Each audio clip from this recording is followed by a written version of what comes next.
Pemirsa Metro TV Lampung, Anda masih bersama kami dalam Bedah Tajuk Lampung Pos dan masih bersama dengan Bang Iskandar. Oke, Bang Is, untuk penyaluran pupuk sendiri. Nah, itu seperti apa mekanisme yang ada saat ini sehingga ada penyimpangan gitu untuk pengolahan pupuk ini? Jadi gini, kalau pupuk non subsidi itu memang diatur mekanismenya secara tertutup. Artinya petani mengisi berapa dia kebutuhan dia dalam setahun, dalam berapa musim panen gitu, musim tanam. Dan setiap kelompok petani itu sudah dapat jatah. Dan itu dilakukan secara online, ya kan? Nah, ini kemajuan yang sangat besar sehingga pupuk non subsidi itu perencanaan sudah sejak dari awal. Nah, ada lagi yang namanya pupuk non subsidi. Pupuk non subsidi ini adalah yang digunakan oleh non petani gitu ya kan, beberapa perusahaan besar apa. Nah, celakanya pupuk-pupuk yang non subsidi ini kan dioplos. Nah, yang dioplos itulah yang menjadi persoalan. Yang gawatnya lagi apabila pupuk non subsidi, pupuk subsidi dioplos oleh oknum-oknum seperti ini. Saya kira dua persoalan. Yang pertama yang subsidi sudah aman dalam penyalurannya karena itu berlangsung secara terencana, tertutup juga secara online dan semua orang bisa lihat data-datanya.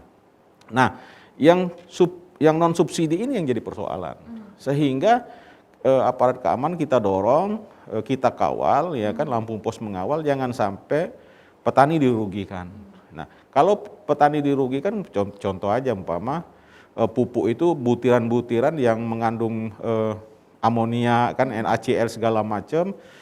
Kalau umpama dioplos dengan garam kan tentu rusak. Betul, nah, inilah yang menjadi concern kita supaya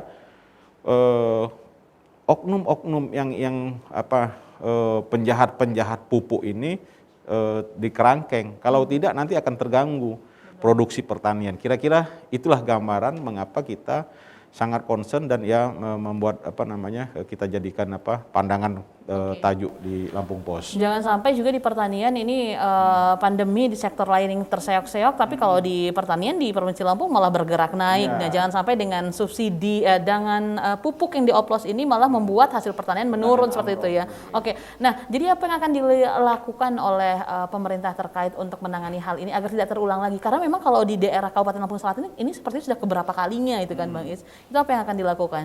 Ya, tentu umpama solusi yang harus kita lakukan, kita aparat kita apresiasi lah ya. Jangan sampai umpama pupuk-pupuk non subsidi ini dioplos dan itu juga jadi pengawasan. Apalagi di Lampung ini kan sangat luas sekali areal pertaniannya, tentu yang menggunakan pupuk itu banyak sekali. Nah, solusi-solusi kita menekan supaya jangan terjadi penyelewengan. Terus saya kira kalau yang subsidi nggak masalah ya, karena itu sudah tersalur dengan secara sempurna. Jadi dari produsen langsung ke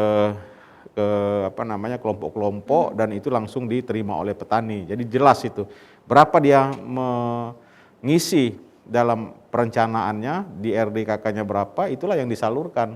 Dan itu juga saya kira harus dikontrol juga. Jangan sampai nanti kelompok petani juga menyalahgunakan pupuk subsidi ini ya kan, dioplosnya juga kan bisa juga seperti itu. Tapi yang jelas kita kawal, aparat keamanan harus tegas menindak itu. Saya kira kalau ada yang mengoplos, tentu ada yang menjual, ya kan. Terus kita harus mengikuti juga berapa ton persediaan atau pemakaian di Lampung ini pupuk non subsidi ini. Nah, kalau umpama arahnya kemana, tentu kita runut dari hulu ke hilir bagaimana.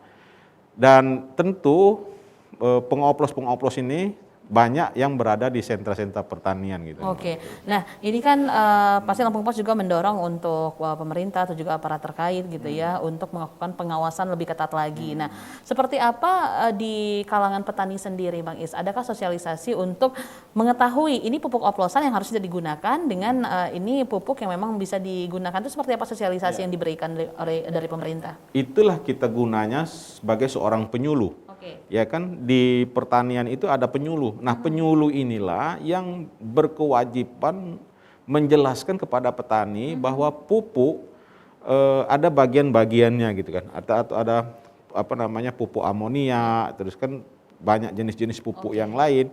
Itu yang harus dijelaskan. Dan juga penyuluh pertanian menghimbau kepada petani belilah pupuk memang di tempat agen resmi gitu loh. Ya kan. Nah, tentu juga agen resmi ini juga kita ketahui ada juga agen yang nakal gitu, yang mengoplos segala macam. Nah, itulah yang bagaimana membedakan pupuk palsu dengan tidak palsu gitu kan. Artinya pupuk palsu itu pupuk yang dioplos. Nah, pupuk yang dioplos itu tentu melihat dari jenis apa namanya kemasannya, terus juga butiran-butirannya gitu kan, bisa kita lihat dari situ. Kalau umpama harganya murah mungkin agak diragukan bahwa pupuk itu memang pupuk yang bermasalah gitu. Oke. Jadi memang sebenarnya ini harus bergerak semua, petaninya, penyuluhnya, pemerintah dan juga tentunya aparat terkait untuk mengamankan hal ini, Bang Is ya. Oke, Bang Is, nanti kita akan kembali untuk membahas trending topik apa saja yang ada di 3 platform Lampung Pos lainnya. Pemirsa Metro TV Lampung, jangan kemana-mana karena kami akan kembali untuk membahas trending topik yang ada di lampus.co, lampungpos.id dan sai100fm.id. Tetaplah bersama kami.